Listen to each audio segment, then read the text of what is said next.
Axis of Symmetry. In this video, we're going to look at finding the vertex algebraically using the axis of symmetry. So let's start off with the graph of a quadratic. We got 2x squared plus 12x plus 16, and a table of values here to fill in. So what we can do is go to our y equals screen on our calculator and put in this function into y1. So we have 2x to the second power plus 12x plus 16. And from here, we can first look at the graph just to get a general idea of what it should look like. And after that, we can head over to the table and fill in the table that we see on our paper. So I'll go to second graph, and starting here at -5, I have 6, and then as I continued to -1, we're going from 6 to 6. All right, so we got 6, 0, -2, 0, 6. 0, -2, 0, 6. And we notice the table symmetry, which is iconic of all parabolas. We repeat some of these numbers, right? 6 and 6 are repeated, 0 and 0 are repeated. And here we have this one point all on its own without a partner, -3, -2. And that's going to be the point that's the vertex, the turning point in the parabola. So let's go back and graph this so we can plot all of these points. We got -5, 6, -4, 0, -3, -2, -2, 0, and -1, 6. And from here we can just sketch our parabolic curve right through all of these points. And we now have our graph of our parabola. And right here, the point -3, -2 would be the vertex. So that is our vertex, also known as the turning point. The equation of the axis of symmetry is going to be the vertical line that passes right through the vertex. Remember, vertical is up and down. So if I were to draw a vertical line that crossed right through that vertex, I want to take note of what x value it passes through. It passes through the x value of -3. So I'll have x equals -3. That's the x value of the vertex. And whenever you have a vertical line, its equation is always x equals, because anywhere on this vertical line, the value of x is -3. Okay, so that's how we can find the axis of symmetry and the vertex graphically, but the purpose of this lesson is to find it algebraically.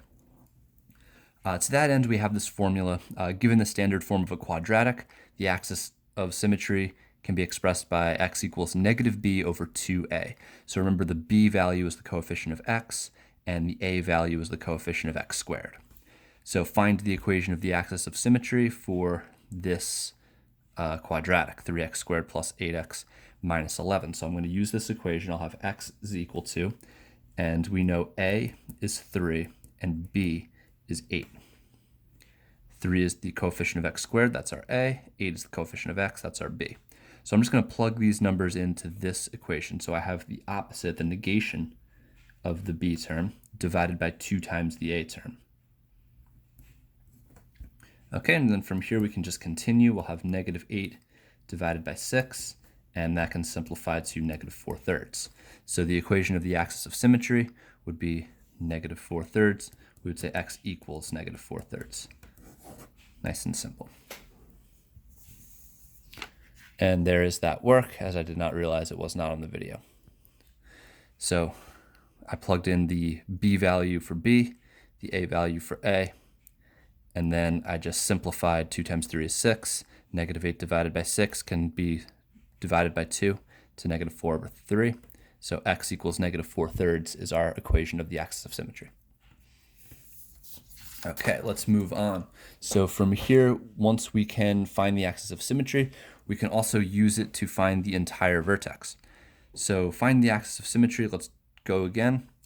We'll have our a value here as 1 because I don't see a number in front of the x squared. And our b value is -4. Our equation of axis of symmetry is x equals -b over 2a. Remember, we want the negation of b. This negative is part of the formula. If b is already negative, I need 2 negative signs. So -4, the opposite of -4, divided by 2 times 1. The negation of negative 4 is a positive 4. 2 times 1 is 2. 4 divided by 2 is 2. So x equals 2 is the equation of the axis of symmetry. Now, at the axis of symmetry, when I substitute this value 2 in for x, that's going to produce the y value for the vertex. So I'm going to substitute this x value into the original function, and that's going to produce the y value. So if I find 2 squared minus 4 times 2 plus 3, and I'm getting all of this information from right here, x squared minus 4x plus 3, but I'm substituting a 2 in for the x, I can find this y value. So 2 squared is 4, 4 times 2 is 8, and then really we can just substitute all of this right into the calculator, but we'll have negative 1. So negative 1 is the value for our y. So our vertex is going to be at the coordinate point 2, negative 1. 2 is the x coordinate because x is equal to 2. And negative 1 is the y coordinate because when I substituted in the 2 for x, it produced the negative 1 for the y value. Finally, we want to determine if the vertex is a maximum or a minimum. If we think back to our first example here where we had a graph, notice that this vertex was a minimum point because the parabola opens up. Whenever the parabola opens up, that means the a value is positive. If the a value is negative, the parabola would open downward. It would look like a frowning face, and the vertex would be a maximum. So for here, we'll check the value of a. It's equal to positive 1. So this will be a minimum since a is positive. So if a is positive, the vertex is a minimum. If a is negative, the vertex is a maximum. Okay, we got some extra practice problems here. We want to find the vertex algebraically. So step 1, use the axis of symmetry to get the x. Step 2, plug that x value in to get the y. So here we go. X equals negative 8 over 2 times negative 2. Negative 8 over 2 times negative 2 is negative 4. And negative 8 divided by negative 4 will be a positive 2. Now I can take that 2, plug it into x, and then produce the y values.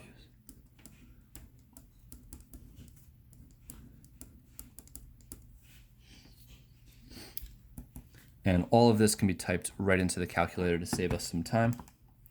So we can have negative 2 times 2 squared plus 8 times 2 plus 5, and that produces a 13. So 13 will be my vertex. And just to reinforce this idea of max or a min, since my a term is negative, it is a maximum. Is the vertex, and it is a max since a is negative.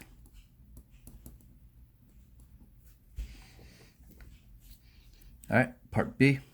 B and C, pause the video, give those two a try on your own, and then I'll show the answer. Okay, so now that you've tried them, let's check out the answers. So the axis of symmetry will be x equals negative b over 2a, so the negation of negative 12 divided by 2 times 4, which would be 12 over 8, which will reduce, both are divisible by 4, so 3 over 2. And then we'll plug that back in, 4 times 3 over 2 squared minus 12 times 3 over 2 minus 7. And we can go to our calculator for that. So 4 times 3 over 2 squared minus 12 times 3 divided by 2 is 1.5, so if you don't want to use the fraction feature, you could always just type in 1.5. And we get negative 16.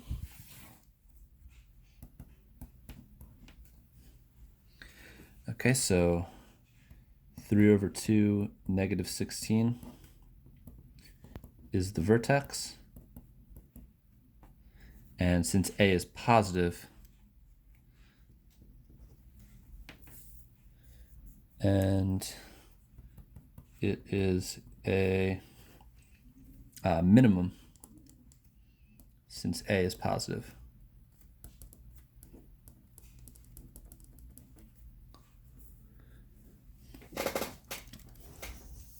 All right, last one, part C.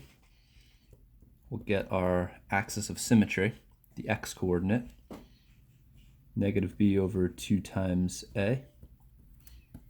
So we'll get negative 5 over negative 6, and a negative divided by a negative is a positive, so we'll just leave this as 5/6.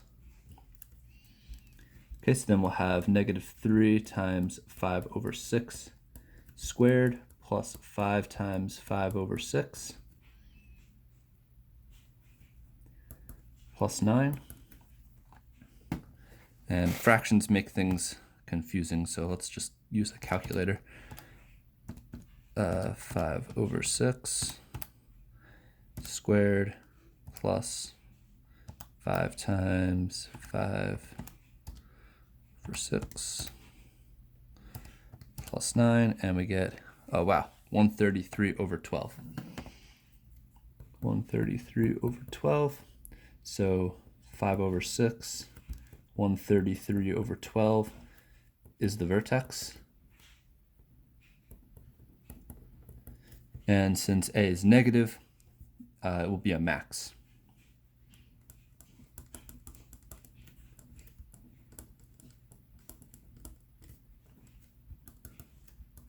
Since A is negative. All right, so that is how you find the axis of symmetry and vertex algebraically.